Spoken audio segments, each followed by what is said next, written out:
Mana Qashqadaryo viloyati Qarshi shahridagi 10 metrlik balkonimizni ham yakunladik mana.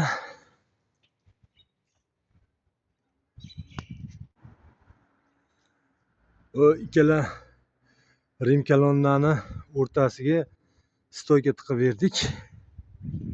Ko'rinishlari ajoyib chiqdi, lekin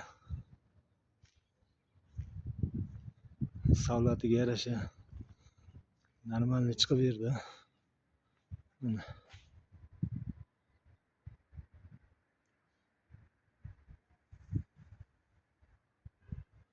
bakovoylarni ham chiroyli chiqqan. Bakovoyda ham oxirgi tomonlariga короче bittadan ston qo'yilgan. 4 ston ketdi. Stoyka chiroyli chiqdi, xudo xolasa.